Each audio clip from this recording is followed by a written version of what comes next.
کی جماعتیں ہیں وہ بھی خوفزدہ ہیں، اور اس لیے کوشش کی جاتی ہے کہ محبوبہ مفتی نے دولت نہیں کمائی، اس نے مکان نہیں بنائے، گاڑیاں نہیں بنائی، اس نے عیاشی نہیں کی، بلکہ اس نے لوگوں کے ساتھ ایک رابطہ، ایک کریڈیبلٹی بنائی. اس کریڈیبلٹی کو زخم پہنچانے کی پوری کوشش ہو رہی ہے. اور شاید آپ لوگ یہ جاننا چاہتے ہیں، ایک کنٹروورسی ہے اس وقت جنتر منتر کو لے کے. میں آپ کو بتانا چاہتی ہوں، میں نے 30 سال اپنی زندگی کے یہاں کے لوگوں کو دیے. میں نے کچھ نہیں مانگا، کچھ نہیں لیا لوگوں سے. میرے پاس رہنے کے لیے جگہ نہیں ہے، میرے پاس اپنی گاڑی نہیں ہے.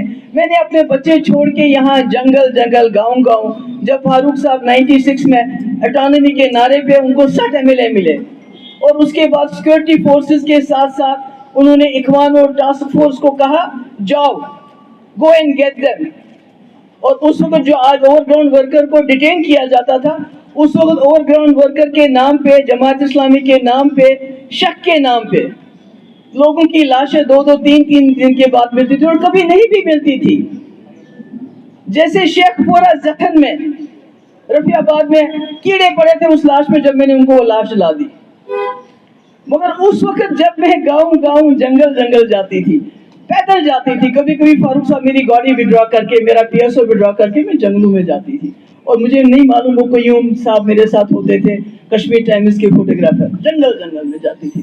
اس وقت عمر صاحب BJP میں فارن منسٹر تھے، اور وہ ان زیادتیوں کا، اس کوٹا کا، اس ٹاسک فورس کی زیادتیوں کا، اخوان کی زیادتیوں کا، سیکورٹی فورسز سے جب کبھی زیادتی ہوتی تھی اس کا دفاع کرتے تھے پوری دنیا میں جا کے کہ بھئی کشمیر میں ٹیررزم ہے، وہاں کیا ہو سکتا ہے، میرا باپ مجبور ہے یہ سب کچھ کرنے کے لیے. مگر اس وقت یہی محبوبہ مفتی جموں کشمیر، پیر پنچال، چناب ویلی میں گھر جا کے لوگوں کے آنسو پہنچتی تھی. اس لیے آج بھی میں یہ کہنا چاہتی ہوں کہ جو میں نے بات کہی، پہلے تو مجھے لگتا ہے عمر صاحب جنتر منتر پہنچ گئے اسٹیٹ ہوڈ کو لے کے. کیا فرق پڑتا اگر وہ اپنے نوجوان جو ہمارے جموں کشمیر کے بچے ہیں ان کے لیے 2 منٹ وہاں کھڑے ہو جاتے، کیونکہ میں خود نہیں گئی وہاں. مجھے کشمیر کے بچوں نے فون کر کے بلایا. کیوں بلایا؟ کیونکہ آپ کو پتا ہے جب بھی کچھ ہوتا ہے، جب یہ بچے ہمارے باہر ہوتے ہیں، ان کو وہاں کالجز میں، یونیورسٹیز میں، ہاسٹل میں تنگ کیا جاتا ہے. ان کو لگا شاید محبوبہ مفتی آئے گی تو شاید ہماری مدد ہوگی. میں گئی، میں نے وہاں بات کی، میں نے کہا آج پورا ہندوستان جموں کشمیر بنا ہے. اور جب میں وہاں سے تقریر کر کے نکلی، کئی سارے لوگ دائیں بائیں مجھ سے پوچھنے لگے. میں نے بہتوں کو اپنی بائٹ دی، مگر ایک آ گیا اس کی بائٹ میں جہاں میں نے کہا کہ ملیٹنسی ہے اور بہانہ بنتا ہے. بہت بہانہ جلد بازی میں میرے منہ سے نہیں نکلا، کیونکہ میں نے کہا، میں نے سوچا میں نے کہہ دیا. اور اس کو انہوں نے اتنا اچھالا، مگر مجھے پرواہ نہیں ہے، کیونکہ جب میں کانگریس میں تھی 96-97 میں، جب میں یہاں ہیومن رائٹس وائلیشن کی بات کرتی تھی تو فاروق صاحب سیتا رام کیسری کے پاس جاتے تھے، بولتے تھے کشمیر ٹائمز دکھا کے، یہ دیکھو تمہاری وہاں جو CLP لیڈر ہے یہ کیسے اینٹی نیشنل باتیں کرتی ہے. وہی کام آج عمر صاحب کرتے ہیں، وہی کام آج دوسری جماعتیں جو یہاں ہے B ٹیم C ٹیم، وہ کہتے ہیں کہ ہم تو یہاں سب کچھ نارملائز کرنا چاہتے ہیں، مگر محبوبہ مفتی اور اس کی پارٹی بیان بازی کرتے ہیں اور ہم مجبور ہوتے ہیں بیان دینے کے لیے.